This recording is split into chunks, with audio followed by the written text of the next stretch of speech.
The message popped up right after my meeting ended. I was still rubbing my eyes when I looked at my phone and saw the text from my mother. "We've changed the locks. You don't have a home anymore." I read it 3 times. I blinked like maybe the words would rearrange themselves into something more rational, but they didn't. I stared at the screen as if it had betrayed me. The office was quiet, the kind of dead silence that only exists after hours. My heart wasn't pounding. It was just hollow. I texted back without thinking.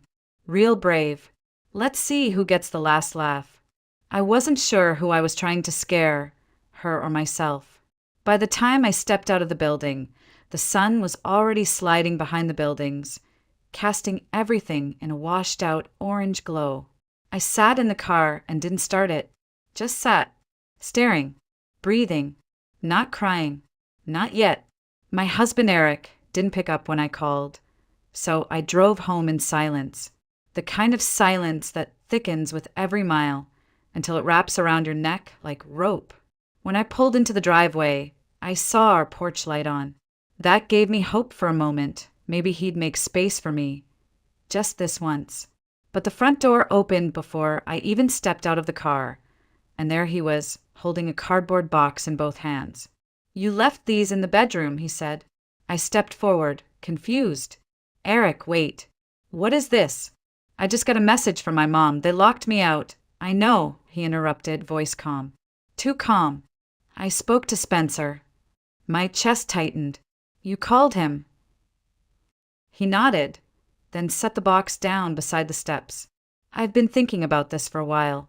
Julia, you don't fight for yourself. Not with your brother. Not at work. Not even with your parents." "Eric, that's not fair, isn't it?" he snapped. "You let Spencer walk all over you your entire life. They gave him everything. And you just sat there." My voice cracked. What was I supposed to do? Tear the will in half?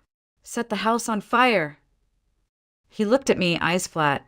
"You were supposed to stand up, but you didn't. And I can't keep pretending I respect that. You can come back when you prove you're capable of doing something. Anything." I stood there frozen, watching him close the door. That's when it hit me. I wasn't just locked out of my parents' house. I was being locked out of every place I ever thought I belonged. And I had no one to blame but myself. I didn't cry. I packed a few things from the box, tossed them into the car, and drove. I didn't know where I was going yet. But I knew where I wasn't going. Back. The highway stretched endlessly ahead of me, dark and quiet, as if the world had gone mute just to let me think. Except thinking hurt. Every memory, every word Eric had said, kept circling like vultures. You let them walk all over you. Maybe he was right. Maybe I had spent my whole life letting things happen to me instead of making them happen for me. I passed the state line around midnight. There was no sign, no flashing lights to announce I had left Nebraska behind. Just more silence, more sky. I should have been scared, driving alone through the empty plains. But all I felt was numb. Numb and strangely free. It had been decades since I last thought about Montana. My grandfather had died when I was a child. I barely remembered his voice, only that he smelled like smoke and pine, and that he used to hum songs I never understood. My parents never talked about him, and when I asked, they always gave the same vague answers. He was different. Old ways. Doesn't matter now. But it did matter. Because somehow, in the middle of my exile, I'd been handed a set of rusty keys to a house no one mentioned in years. It was like being given a clue in a story I didn't know I was part of. I stopped once at a gas station just outside Billings. The woman at the register looked me up and down as I paid for coffee and trail mix. "You headed north?" she asked. I nodded. "Storm coming that way," she said. "Best not linger too long." I didn't answer. I didn't tell her that a storm had already hit, and it had nothing to do with clouds. By the time I turned onto the gravel road leading into Coldwater, the sun was bleeding out behind the mountains. Everything looked soft, surreal. And then I saw it. The house. It stood alone at the edge of a sloping hill, tucked beneath the thick arms of pine trees. The wood siding had grayed with age. Half the shutters dangled crookedly from their hinges. Vines curled up along the porch rails like nature was trying to pull the whole thing back into the earth. One window was cracked. The roof sagged on one side, but it was real. It was mine, and something about it made me stop breathing for a moment. This wasn't just a house. It was a question, one I didn't have the answer to yet. I parked the car, grabbed my coat, and stepped out. The wind smelled like pine and damp leaves. I walked up to the porch slowly, the wooden planks creaking under my boots. My fingers closed around the key. It felt heavier than it should, like it had waited a long time to be used again. I stared at the door, and for the first time in days I didn't feel numb. I felt like something was waiting on the other side. The key turned, but not without protest. I had to shove the door with my shoulder until it gave way, groaning like something had just awakened from a long sleep. The air inside hit me like a wave, thick with dust, damp wood, and a trace of something older, like time itself had been fermenting in these walls.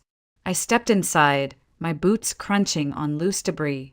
Shafts of fading light slanted through the broken blinds, painting long shadows on the warped floorboards. There was no electricity, no sound, just the whisper of the wind sneaking through cracks in the roof. There was an old table in the center of the room, still standing despite everything. An ash-stained fireplace on the far wall. Cobwebs dressed every corner like veils. This place hadn't been lived in, it had been abandoned. But as I stood there, scanning the room with my flashlight, I couldn't shake the feeling that someone or something had been waiting for me. I moved slowly through the house, past the tiny kitchen with its rusted sink and mold-streaked cabinets, down a narrow hallway that led to 3 small rooms.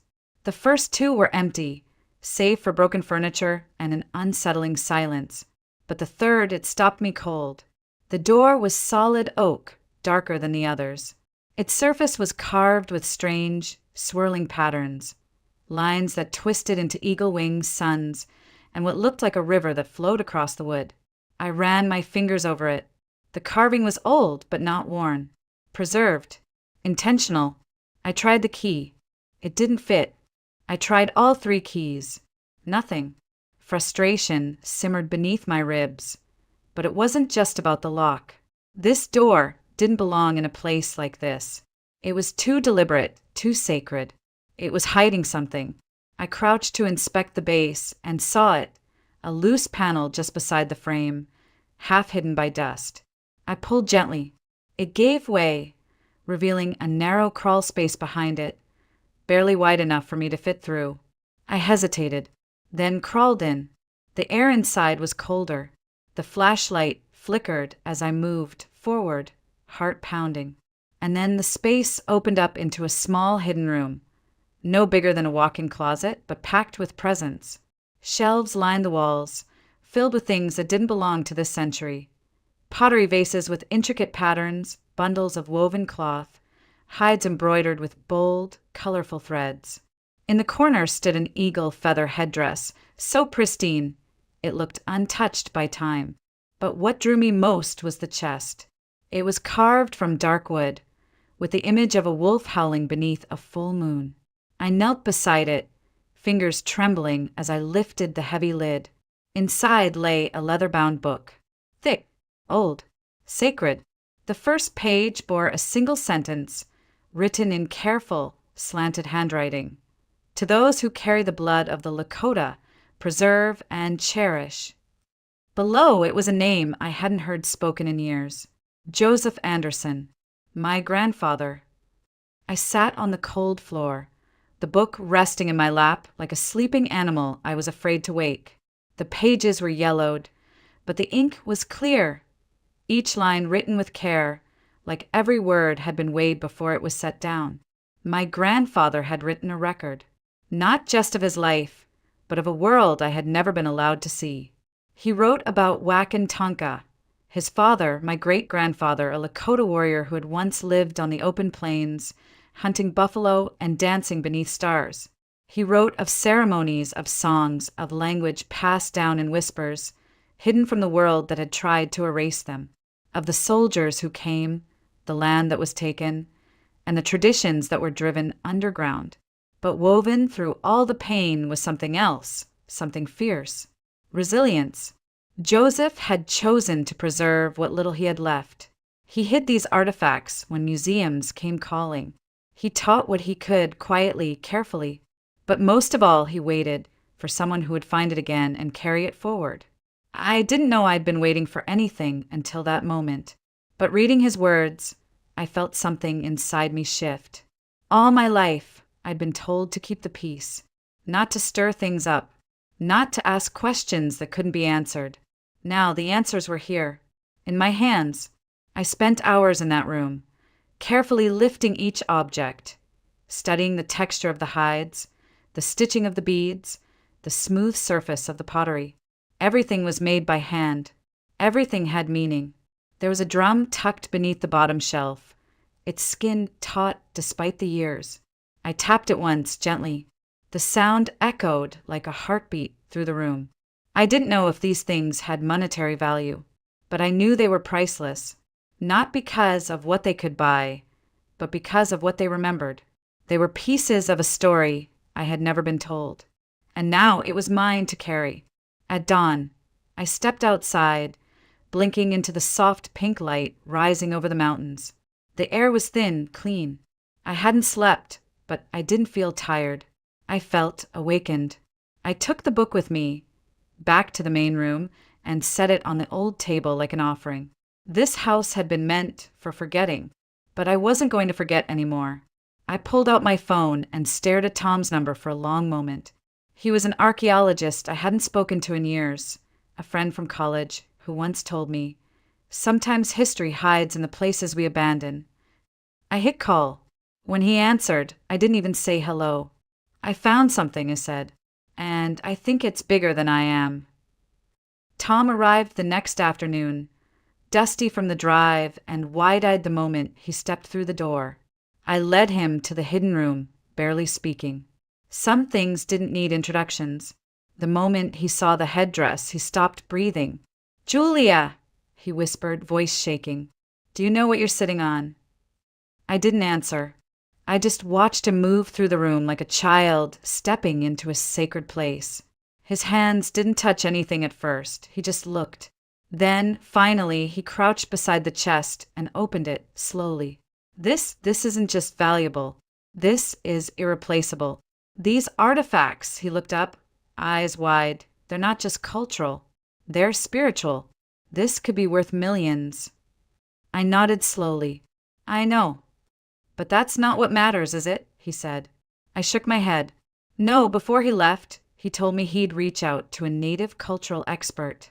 "Someone who can guide you better than I can," he said. "This isn't just about preservation, Julia. It's about legacy."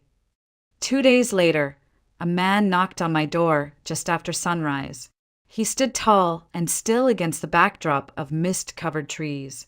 He looked older than time, his long silver braid tied neatly down his back, eyes sharp like flint. "Samuel Black Elk," he said simply. "Tom sent me." I stepped aside, letting him in without a word. Somehow I already knew who he was. Or maybe I just knew what he represented. When he entered the hidden room, something shifted. The air itself seemed to settle. Samuel walked slowly, reverently. He ran his fingers over the pottery, touched the edge of the headdress, then turned to me. "Do you know what this is?" he asked. I nodded. "My grandfather's legacy." He paused, then said, "No. It's your tribe's spirit. These objects, these stories, they're not decorations. They are memories, and they've waited long to be remembered." I swallowed hard. "Why me?" Samuel tilted his head slightly. "Because your grandfather believed someone would come. Someone who carried the blood, but also the heart. And you found them, didn't you? Without a map, without a guide." I didn't know what to say. I had never thought of myself as brave, just tired of being invisible. "You are the bridge," he said, "between what was lost and what can still be saved." His words settled into my bones like truth I'd known all along, but had been too afraid to name. I looked around the room, at the feathers, the patterns, the stories woven into hide and clay. And for the first time in my life, I felt chosen. Not because someone picked me, but because I answered. I thought the hardest part was over. That maybe now, surrounded by pine and silence and memory, I could finally begin again. But peace is never quiet for long. Spencer showed up without warning. His SUV crunched the gravel as it pulled up to the front of the house, too polished, too clean for this place. He stepped out in a designer jacket, sunglasses still on despite the cloudy sky. I stood on the porch, arms crossed, heart already sinking. "Julia," he called, spreading his arms like we were old friends. "Heard you found treasure." I didn't answer, just waited. He climbed the steps, smiled that smile I'd seen all my life, half charm, half threat. "I mean, seriously. You, in the woods, guarding ancient relics? Didn't see that one coming. What do you want, Spencer?" He shrugged. "To talk. To offer something fair." I raised an eyebrow. "Sell the stuff," he said like it was obvious. "Or at least split it. I'll trade you the Lincoln house. Clean deal. You get comfort, I get cash. Win-win." I stared at him. This isn't a negotiation. He laughed loud and sharp. "Come on. Be reasonable. These things. Museums will eat them up. We're talking millions. They're not for sale." His smile cracked. "You're still the same. Always clinging to principle while the world passes you by. This is why you never got ahead. You think morals feed you? Wake up." I didn't say anything. I didn't need to. The stillness behind me, the weight of the house, answered for me. He shook his head, gave a low whistle, and walked back toward his car. "You'll regret this," he called over his shoulder. "You always regret being weak." That night, Eric called. His voice had changed. Not cold, warm, almost nostalgic. Like the man I met years ago, the one who used to leave notes on my dashboard and kiss my forehead while I worked late. "I heard from Spencer," he said, "about what you found." Silence. "Julia, is it true?" I hesitated. "Yes, but it's not what you think. It's not treasure." He chuckled softly. "No? Because treasure can buy us out of the mortgage. It can buy freedom. Don't you want that? A new life? Together." I closed my eyes. "I don't need a new life," I said quietly. "I'm building one." His tone shifted. "You're being ridiculous. Sitting in that moldy shack with bones and feathers like you're a shaman or something. They're not bones and feathers," I said sharply. "They're history, and I won't sell them for comfort." "Julia!" "No," I said, cutting him off. "You left, like they did, and I'm done begging to be kept." For a moment, all I heard was static. Then his voice, flat and clipped. "Suit yourself." The line went dead, and for the first time, I didn't feel abandoned. I felt free. I didn't hear from Spencer or Eric again for a while, and I didn't need to. The silence was a gift. For once, I had space to think and to act. The idea came slowly, like mist rolling in from the trees. These artifacts weren't meant to be hidden. Not behind museum glass, not buried in legal files, or sold to the highest bidder. They were meant to live. So I made a decision. I would restore the house, not just to live in it, but to open it, to let the stories breathe again. The first person I told was Samuel. He stood beside the headdress, nodding quietly as I spoke. "You're on the right path," he said, "but you can't walk it alone." He introduced me to others, elders, artisans, teachers, people who still carried the songs and skills passed down by whispers. Rose White Deer was a weaver with gentle eyes and calloused hands. Thomas Redhawk could summon entire ceremonies with his voice alone.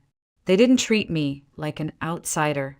They treated me like someone who had finally come home. We made plans. The house would become a living cultural center, part archive, part classroom, part sacred space. We'd display the artifacts, but also teach. Lakota language classes, traditional weaving, Story circles for the children. I poured my savings into buying supplies, and the community brought tools, wood, paint, hands. Each day the house grew stronger, as if it could feel our intentions repairing it from the inside out. I learned to patch walls, to seal old windows, to scrub years of silence from the floorboards. My hands blistered, my back ached, but I had never felt more alive. And then, just as everything began to take shape, it came. A letter, folded neatly, delivered to my doorstep in an unmarked envelope.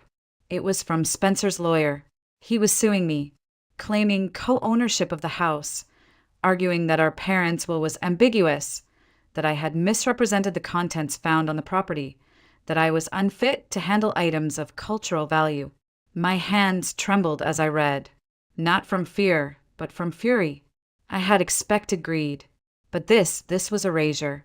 Again, just like history had done to our ancestors. He wasn't just trying to take the house. He was trying to rewrite the story. I called Samuel. He came immediately, a thermos of tea in one hand, calm in the other. "He's scared," Samuel said, settling into the chair across from me. "Greed always is when it sees something it can't control." I nodded slowly. "I'm going to fight." "Then fight with honor," he said.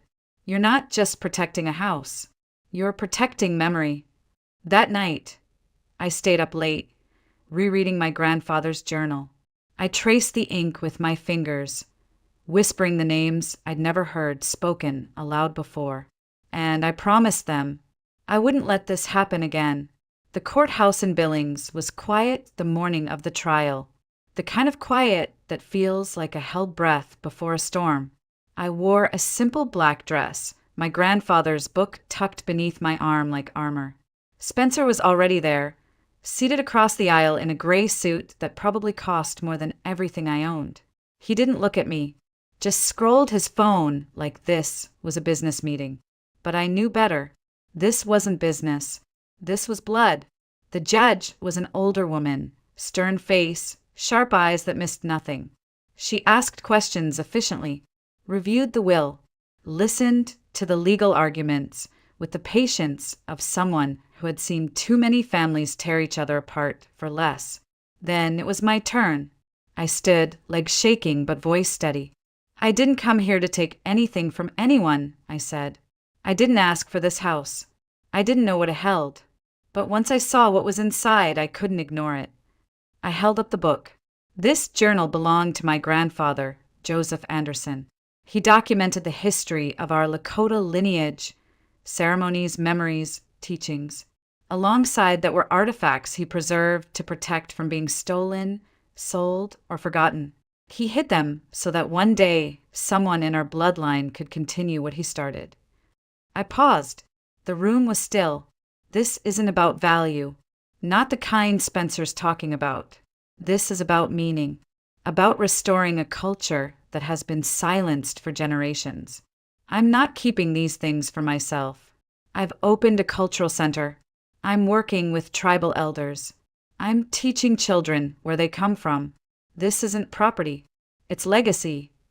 I looked at the judge. I'm not doing this for money. I'm doing it because no one else did. And if I don't, it all disappears. Spencer's lawyer tried to counter, talking about market value, potential mismanagement, equitable distribution. Spencer finally spoke, cool, confident, practiced. "She's being emotional," he said. "These items should be evaluated, sold properly. My parents wouldn't have wanted her to use family assets for personal projects." But he wasn't convincing. Not this time.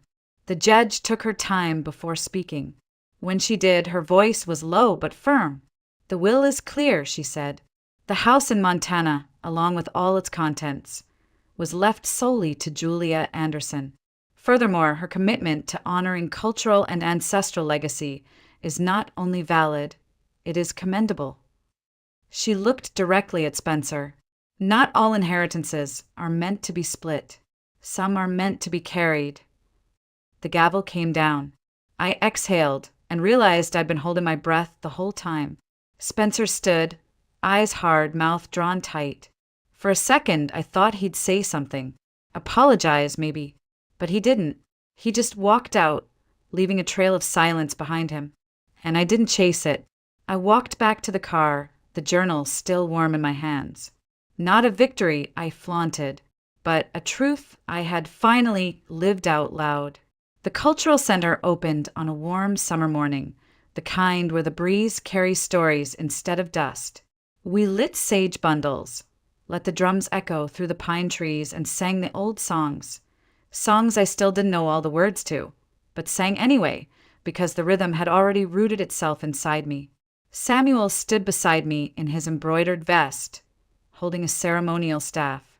Rose White Deer wore a crimson shawl she'd woven just for this day. Thomas Redhawk opened the ceremony with a prayer that made the wind pause to listen. I wasn't at the front. I didn't need to be. I stood off to the side, watching children run barefoot across the grass, their laughter mixing with the songs of our ancestors. After the ceremony, a girl no older than 10 approached me. Her black hair was braided, her necklace hand-beaded with suns and eagles. She held something behind her back, shy but proud. "For you," she said, placing a small pouch in my hands. My grandma helped me make it. Inside was a simple leather necklace, a single bead at its center the color of earth. She looked up at me and smiled. "You're not just Julia Anderson anymore," she whispered. "You're Miss Julia Red Feather." My throat tightened. It wasn't a title. It was a homecoming. Later that evening, when the crowd had thinned and the sun dipped low behind the trees, I sat alone on the porch. The old boards no longer groaned beneath me. They felt solid, familiar, like they'd finally accepted me. I opened my grandfather's journal again, flipping to the last page. I had read it so many times I could recite the words from memory, but that night they landed differently. We do not inherit the land from our ancestors. We borrow it from our children. And so, we must leave them more than soil, we must leave them soul. I closed the book slowly, pressing it to my chest. Somewhere in the trees, an owl called. In the distance, smoke curled from the sacred fire, still smoldering behind the house. And above me, the stars blinked to life, clearer here than anywhere I'd ever been. I touched the necklace the little girl had given me. It was warm. I wasn't rich.